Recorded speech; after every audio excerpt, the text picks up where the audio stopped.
Welcome back. I lost my voice for a second there. Welcome back, guys. Okay, so before I begin, I need to let you guys know that 90% of you guys that watch my live are not subscribed. Click that subscribe button.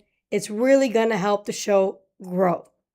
Now, follow me on Instagram, TikTok, X, and I'm missing one.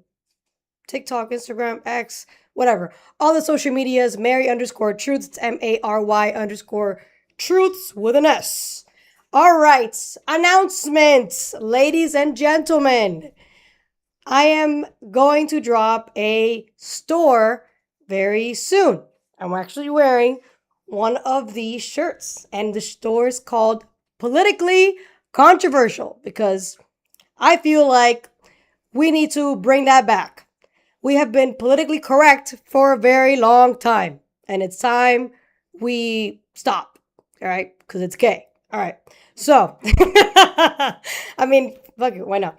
All right, so what else do I got to tell you guys before we begin? Oh, yeah. So, if you want to support the show, subscribe to our Patreon account. It's $5 a month. It really helps us out. Those who are Patreons, I appreciate you guys for supporting us. And as I've said before, I am building an app, and everybody who is an actual Patreon member will be the first ones to get dibs on the app. Subscribe. Yes, the link is in the subscription. Okay, so let's talk about Spain's invasion, Fauci in Congress, Zohran Mamdani's government grocery stores, and New Jersey. My voice today. What's going on? New Jersey governor admits non-citizens voted. I need a drink. That's probably what's going on. It's right next to you. I know, but I just whatever. I feel like I didn't need to, but I guess I do. All right, so let's start with Spain invasion. Even though people can't, they're claiming it's not an invasion, but that looks like an invasion. Good, fam? Yeah. Yeah, sorry. I'm thinking too fast for my mouth. It's been a while, guys. I'm sorry. It's been like 2-3 weeks? Something like that.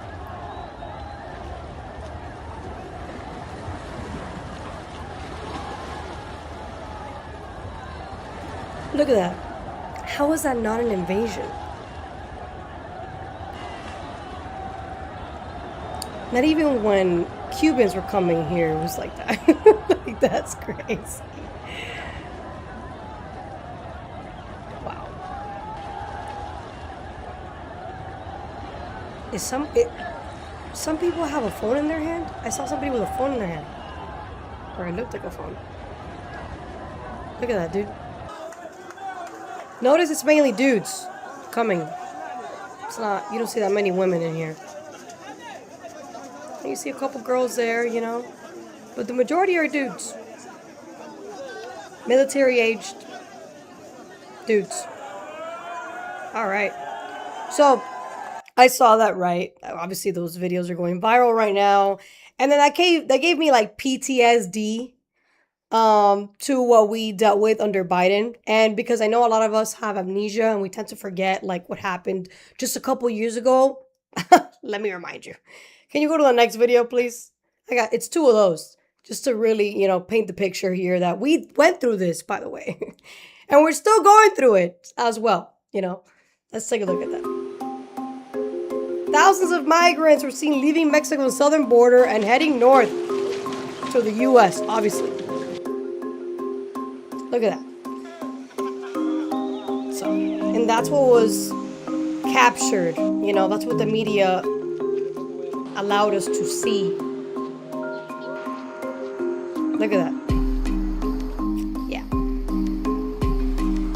And that video, I believe, was from like a year ago or something. Or 2 years ago. The year before that was from 4 years ago. If you can go to that last one. This is 4 years ago, exactly. So, yeah. How about that? Obviously, Hispanics are the ones mainly traveling. So, we know what it feels like to be invaded. We went through an invasion, and you know what's funny? You can let it go because we got the point. So I remember it's really interesting because about maybe Laz, you're gonna probably remember this.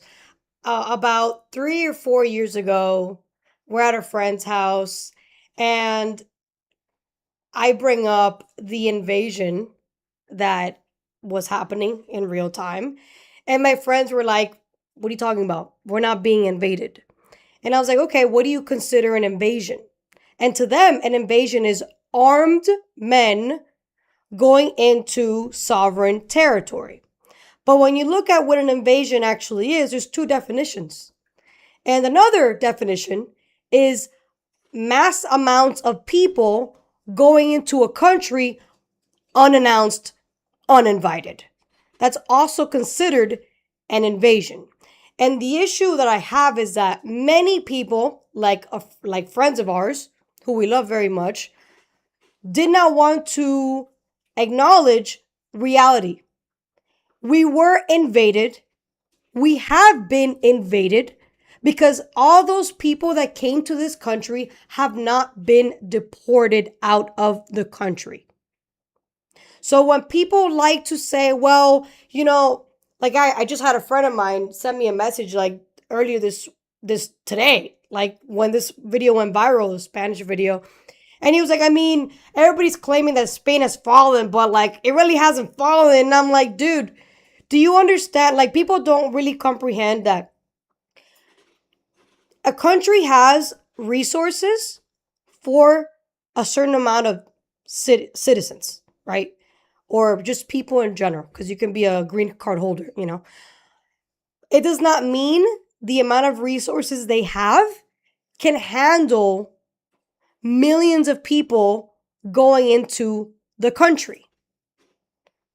If you don't have the resources, which no country does, if you don't, including our own, if you don't have the resources and you don't have the infrastructure, you don't have the system to process these people correctly on a case by case basis, and you're doing it in masses with no vetting, no nothing, this is going to put a lot of strain in the resources and in the actual infrastructure. Let me just make it microscopic for you.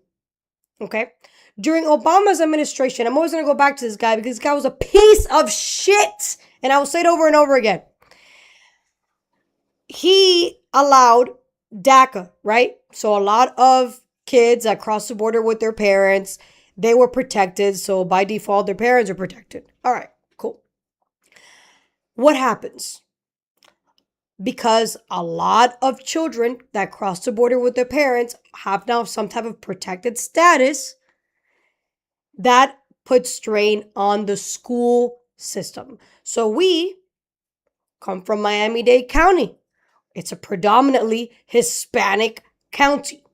When Obama came in and did this DACA thing, which I believe it was in his second term, because they were giving him shit for the mass deportations. That, by the way, he wasn't really deporting, just giving you a heads up. What they were doing were counting people that were good, like they were coming to the border and they were being told, U-turn, and that was considered a deportation. Just FYI. He didn't actually have to deport people in the homeland like Trump is doing. Like he didn't go through all that because he actually gave a shit about optics and what the left would say and all this bullshit. Trump doesn't give a fuck about that because at the end of the day, he understands that we shouldn't be allowing people to cross the border illegally and give them amnesty, which is what Spain did. And I'll get to that now. But in just our school alone, we ended up getting, I don't know if you remember, Laz, such an influx of people that didn't speak English that it affected our classes. So our classes that really fit like, I don't know, let's say 25 kids had like 30 to 40 kids in the classroom. 50. Yeah, like depending on the size of the room, of course. 50. So like imagine who the fuck is gonna learn in that classroom? Nobody learned. Let's be real. For you to actually learn, you had to, give a little more fucks and go to an advanced class or an AP class. But anybody in regular classes, let's be honest, didn't learn jack. Because how can you possibly learn if you have so many people in the classroom? How is a teacher going to teach 50 children and a good chunk of those children don't even speak English? Okay, so that's just a microscopic reason as to why mass migration without like vetting, without a case by case basis, is just not beneficial just for locals. I'm not even talking about the actual country itself. Just locally, it affects everybody. It's a strain on the actual system because we're the ones that get affected. It's the actual state, the actual counties. We're the ones who get affected the most. So, for people who say, "Oh, well, Spain hasn't fallen," bro. If they do not, which they won't, they will not deport any of those people. They're claiming they're going to start deporting them. That's bullshit. They literally gave amnesty to a bunch of illegals that crossed in 2025. So it's going to stop them from doing the same thing with these people? Nothing. And all that's going to do is literally destroy the country. The country's already destroyed as it is. I have family in Spain who has said that there are no jobs in Spain. Aside from the fact that they have a wealth tax, which is for anybody making like $100,000 a year or more, which is not money, but whatever. To them it is. To them, $100,000 is wealth, right? It's considered upper class or upper middle class. You have to pay, let's say, whatever it is, 50%, 60%. I forgot what the number was. We went over this a couple lives ago. So what does that do? It pretty much tells business owners, well, if I'm going to get taxed heavily, what's the point of being a business owner? So you're destroying jobs, future jobs, because of the wealth tax. So what is that going to do for people that are actual employees? You got to find jobs elsewhere. So my family, who can't find a job in Spain where they live, they have to go to Portugal or they have to go to Germany because they can't find jobs in Spain. So for 6 months out of the year, they're in a different country working, and then they come back to Spain.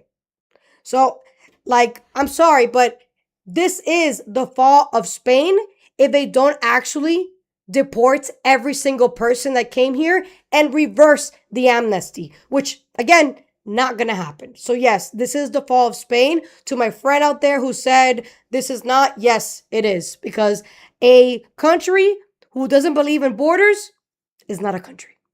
That's it. It's that simple. All right, let's move on to Fauci in Congress. This was crazy. I mean, I saw the whole thing, of course. I make the time to watch 3 to 4 hours of a hearing because I'm crazy like that. But I'm not gonna force you to do that. We're only gonna watch like 2 minutes of this clip. Check it out. Senator Hawley. Thank you, Mr. Chairman. Well, nothing says honesty like taking the fifth, huh, Doc? Let's try something. What day of the week is it today? On the advice of counsel, I respectfully decline to answer based upon my rights under the Fifth Amendment to the Constitution. What color tie are you wearing? Dude, you have no idea. I had to hear this whole thing. Counsel, I respectfully had to torture decline myself. to answer based upon my rights under the Fifth Amendment to the Constitution. What color's the carpet in front of you? On the advice of counsel, I respectfully decline to answer based upon my rights under the Fifth Amendment to the Constitution. Let's just get one thing straight. You don't have any rights under the Fifth Amendment because you've been pardoned, as you very well know. As the Supreme Court has been clear for a century and more, Brown versus Walker, 1896, when he has been pardoned, he may not stand upon his privilege. You know that. Your lawyers sitting behind you now shifting nervously in their chairs. They know it. This isn't about the Constitution. This isn't about the law. This is about contempt. Contempt for this body and contempt for the American people. But I think I know why you're doing it. It's because you don't want to answer questions.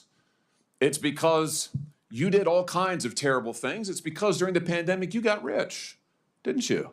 You got rich while people were dying, hundreds of thousands of Americans, over 1 million in the end, and you were getting rich. And not only were you doing that, you were using federal employees with taxpayer money to apply for and solicit cash prizes for you personally. cash prizes totaling over $1 million. You did all of that during the pandemic, didn't you? And then he pleads the fifth. That's a All right, question. that's it. On You get the advice of point. So he pled the fifth 111 times, I believe, is what I think I counted. Yes, I counted how many times he pled the fifth, but give or take, I think it was about 111 times. So I think this is a step in the right direction. A lot of people are like, well, nothing's going to happen. You know, he's been pardoned. Well, they're looking into whether the pardon is legitimate because it was done by not a pen, not an actual signature by the president. And at the same time, if you're being honest about what you claim you didn't do, why are you pleading the fifth about everything? Even like something stupid as like what day is it today? What color is the carpet? So it shows that there is guilt in a lot of it. There's a diary that came out that pretty much said that what he was telling the American people was a exaggeration of what was actually going on when it came to COVID. He was putting what he was saying in his diary is like the pretty much almost the opposite of what he was saying in actual mainstream media. And I think that this is the beginning of what's to come. I don't think maybe in Trump's presidency we will see this guy behind bars. I don't think he will actually face like prison time, but I think his what do you call that? His character is gone. Like nobody is going to now trust the science anymore, which is what they kept saying over and over again. People are not going to question everything as they should. You know, just because your doctor tells you you should do this doesn't mean you should do it. Well, obviously it depends on what it is, but for the most part, you know, like there are certain things that you should question. You know, like for example, my my uh my sister, she told me that, you know, a lot of OBs aren't very experienced in knowing how to handle a breach in a pregnancy because they're not taught that in medical school. That's why there's such a high rate of C-sections. So as a mom to be, we are not programmed to question the OB and say, how many C-sections have you done versus natural births to decide whether this OB is the right one for me if I want a natural birth. So, and that's just an example, but I think this is the beginning of us coming to the realization that not all medical experts have your best interests at heart. And I think this is good for just exposure and to help people realize that you were lied to. Media lied to you. Doctors lied to you. This person who was the head of everything lied to you. And it's not about feeling bad that you believed it. It's about realizing because I was lied to and I trusted them to tell me the truth, now I have to be very conscious of my body and my health, and I have to start asking questions. I didn't take the shot. We didn't think twice. We didn't hesitate. We didn't take the shot.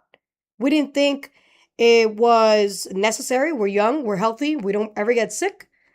And at the same time, the fact that they were threatening me with, I will remove your job security if you don't take the shot, was more evidence to me that the shot is not something that was in my best interest. Because if something is good for you, they shouldn't have to threaten you and force you, you know, to have to take it. And a lot of people, because they're living in fear, they didn't question that and they took it. You know, and unfortunately some people are suffering the consequences. But those who are fine after taking a shot. This is just a wake-up call that you got to ask questions and not obey blindly. Let me know what you think about that.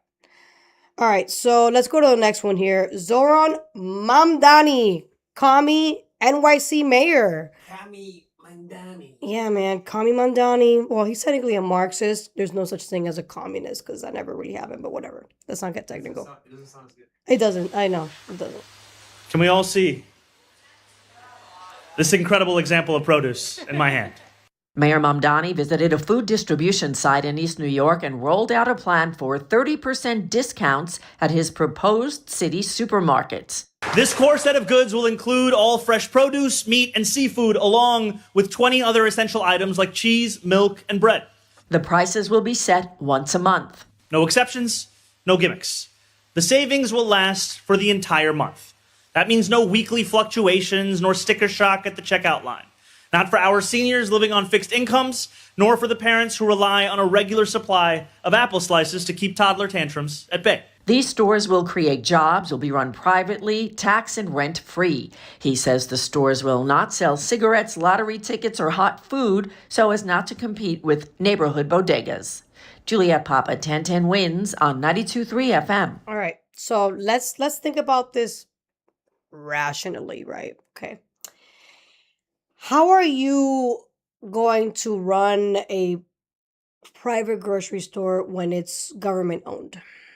That's my first question. I want you guys to really think about that. Let that ponder. Make that make sense. She just said it's going to be run privately, but it's government owned. Okay, that's one. Two, because it's government owned, they don't have to really pay for insurance like regular bodegas or grocery stores. They don't have to pay a lease on the building because taxpayers are paying for that. And taxpayers are the ones paying for the building of all these government-owned grocery stores. He claims it's only going to be one in each borough, but it's going to cost him millions of dollars to build, which, again, taxpayers are the ones fronting that cash. Okay. You're still with me? Cool. Now, it's 30% off. It's not free. Why not? I mean, we're already paying for the actual government store. Why can't it be free? It's 30% off, and I think it's because he wants to intentionally undermine bodegas. And bodegas are owned by literally mostly immigrants, because I've gone to New York. Most bodegas are owned by immigrants. And at the same time, how are you helping those people if you are pretty much removing traffic that they could be getting in their store, and you're pretty much pivoting it to the government-owned grocery stores? 30% off is pretty much telling the actual business, I'm going to take your customers. It's 30% off. Anybody's going to want to choose that over the bodegas. And then on top of that, he's saying, you know, we're going to be helping families in need. How? If it's going to be first come, first serve. So the only people that are going to benefit from this are those that live the closest. Like, that's it. Because what is going to happen is it's going to run out real quick if they don't have a limit on how much you can actually buy. And I don't think he's brought that up at all. I've tried to look up, is he going to limit the amount of food you can buy to make sure as many people consume or get help as possible? And I haven't seen anything that says that he's going to limit the amount of food you can buy. So that means whoever's closest, whoever shows up first, that's the one who's going to be able to buy the most. How does that help families in need? And it can be anybody. It can be somebody who doesn't really have to go to that 30% government-owned grocery store. It can be like it can be somebody who's making $100,000 to $200,000 a year, and I just want to go there, save me some money. Why the fuck not? So this is not to actually help people in need. This is just optics. That's it. That's what this is all about. It's about, I am a socialist. I said I was going to do this. Therefore, I'm getting it done. That's it. What the outcome is not actually helping anybody but himself. That's it. Were you gonna say something? Oh, it's about Ashley Kins making weird noises. So I think this is just a gimmick to get people to be like, yeah, you see, he is helping people. But think, the people that are getting screwed over are actual people that need it, who are not going to get it because, again, first come, first serve, meaning you're going to be able to buy whatever the hell you want as much as possible. So if whoever actually needs it ain't going to be able to get it, the bodegas who are privately owned are going to be undercut by this because traffic is going to leave their store to go to this bodega, and they still have to pay for insurance. They still have to pay for the whatever it is you have to pay for a grocery store. I don't really know what the cost is on that, but you got to pay for the lease. You got to pay for all that stuff.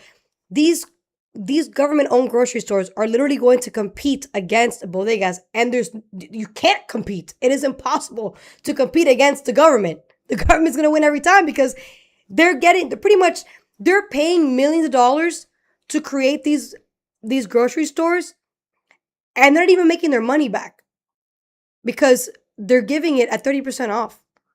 So I'm here trying to figure out, how is this beneficial to anybody? The taxpayers are getting screwed. The people that are actually in need of cheaper groceries are getting screwed because, again, it's first come, first serve. The only person benefiting from this is him. That's it. And people need to wake up to this. Socialists only care about themselves. They don't give a damn about the actual people. They don't. It's all about them and how they can increase their power. That's it. They don't care about you. They never have, and they never will. All right. Let's move on to the next one. New Jersey governor admits that non-citizens have voted. Amazing. Absolutely amazing. But I thought it was a conspiracy theory. Sorry. Go ahead. Of elections is working to ensure anyone who is illegally registered is removed from the voter rolls. Initial analysis shows that fewer than 400 newly registered that's a manipulating word right there. Fewer than 400 due to this software error. They were registered so more than as one. That's already Democrats, too much. Republicans, and the majority unaffiliated. It doesn't matter and what they voted across for. The state. It matters that they Let voted. me be clear. This entire situation is unacceptable. So why did you let it happen? We have no evidence at this time that any elections were swayed. I think that Donald Trump has done more to undermine free elections in this country than certainly anyone in my lifetime, including Vladimir Putin. Wow. Unbelievable. Let me be clear. All right. That sounds familiar. Yeah, it's I think I heard Kamala, Obama. Who else said that? Biden has also said that. Yep. They love saying that. Let me be clear. That's them not being clear. Yep, that's exactly. It's a play on words there. So 400 were on. She said fewer than. That's bullshit. It was 400 non-citizens on the voter rolls and 6,600. I'm sorry, my bad. Scratch that. 400 voted and 6,600 were on the voter rolls. Okay. So out of those 6,600 non-citizens that were on the voter rolls, 400 voted, which is, law of averages, obviously. All right. So let me give you a little bit of background information here. So before she announced that, the federal government sent a letter to every single state reminding them that they can face criminal prosecution if they knowingly keep non-citizens on their voter rolls. The U.S. Department of Justice issued these warning letters to election officials in all 50 states and Washington, D.C. ahead of the upcoming midterms. It says here the letters target states and local election officials, not individual voters. The warning sent by Assistant Attorney General Harmy Dillon, which, by the way, is like a badass bitch. FYI. The letter states that officials face criminal liability for aiding and abetting if they knowingly retain non-U.S. citizens on voter rolls or facilitate them casting ballots.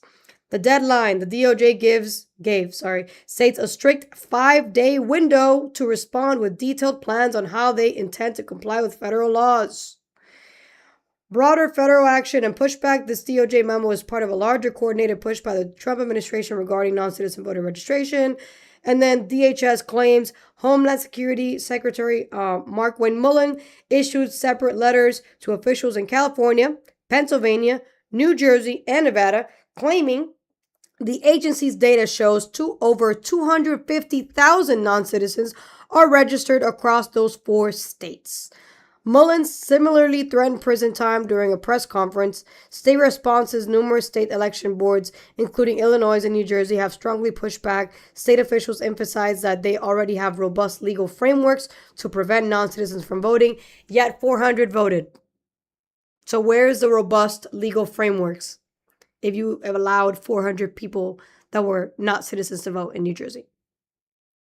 And those are just the people they're telling us. We don't even know how many actually did vote, because let's be real. Can we really believe them? Like, come on.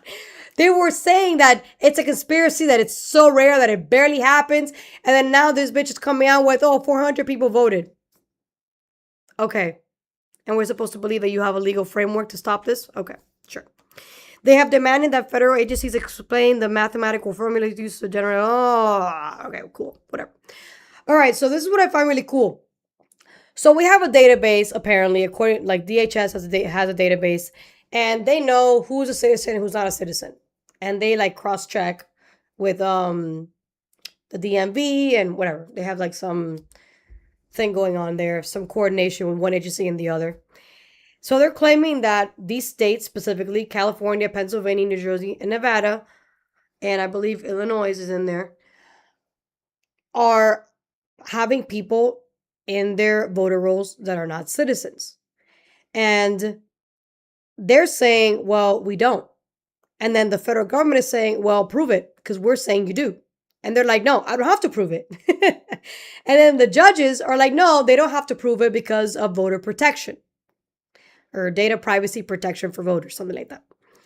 And I just find it interesting because if you don't have non-citizens in your voter rolls, how can you prove it if you don't show that you don't have any? See where the conundrum is? You can't say you don't have non-citizens voting or in your voter rolls if you're not showing that you don't have any. Where is the proof you don't have any? The media is on their side saying there is no evidence. But again, how can you make that claim when you haven't shown the proof that there is no evidence? You can't state there is no evidence if you can't prove there is no evidence. See how that works? So I started thinking to myself, I mean, the fact that Harmy Dillon, after she said that announcement, said, okay, well, I need these 400 people that voted. You need to give me their names because they just committed a crime. And she's like, no, we're not going to give you these people. What? So you know they're not supposed to be voting. That is a actual crime. I believe it's a federal crime. And yet you don't want to give the names of the people that committed a crime to the federal government to investigate and possibly prosecute. That tells me you want non-citizens to vote in your elections. And you're perfectly okay with allowing it to happen because you admitted that you had people that were not supposed to vote. You know it's a crime, and you're still not allowing the federal government to do their job and prosecute them. I mean, if that doesn't scream guilty, I don't know what does. But, I don't know what to tell people. At this point, like, if you don't believe that there is actual voter fraud, you live under a rock. You want to believe lies, and that's your right to do so. But if you follow me, if you like to watch this channel, subscribe, by the way, if you haven't done so already, you understand that there are people in this country who are in power who do not want voter integrity. They just don't. It's not in their best interest to have it. In fact, before I end this amazing live we just did, we moved from Miami-Dade County to a small town on the west coast of Florida. And we tried to change our voter registration address to a new address. And they were like, no, you can't do that. You got to go in person. And in Miami-Dade, you can do that. It's not a problem. But here they're like, no, no, no. You got to either mail it or go in person. And I was like, okay, fine, whatever. It's right there. We'll go. So we go in person. We do our, or we, fill out the form or whatever. And the only thing that they verify for you to be a citizen is, are you a citizen? Yes or no? It's like, anybody can lie, dude. Anybody can lie and say, yes, I'm a citizen. How are you going to know? How are you going to know? A green card holder has an ID, a real ID, not just like a regular. No, they have a real ID if you're a green card holder, just like I do. So they can vote. How are you going to know the difference? There's no proof of citizenship when I'm applying to this thing. They didn't ask me, hey, can you give me your U.S. passport or birth certificate? Like that wasn't one of the questions. It was just a yes or no. That's it. If you are somebody who's a non-status migrant, again, you also have a social security number, FYI, to those of you who didn't know, and you also have a license. So there is no actual verification in any state to prove that people that are in the registration, in the voter rolls, are actual citizens. And that's why it is very important that we pass the SAVE Act, because it is time we know who is actually allowing non-citizens to vote and who isn't. And those who are allowing it need to be prosecuted like under the law as fast as possible. Because if we continue to allow this shit to happen, what's the point of voting, bro? The system is officially rigged if we cannot actually have voter integrity. And I don't want the system to be rigged. I want to believe in the system. I want to actually have voter integrity. And whether it's a Democrat that wins or a Republican that wins, I don't care. I want it to be one fair and square. And I think anybody would want that if they don't want to cheat. But with that said, guys, I appreciate you guys for tuning in. If you haven't subscribed, click that subscribe button. It's really going to help the show grow. I'm super excited for these shirts. Thank you guys so much, and I'll see you guys next time.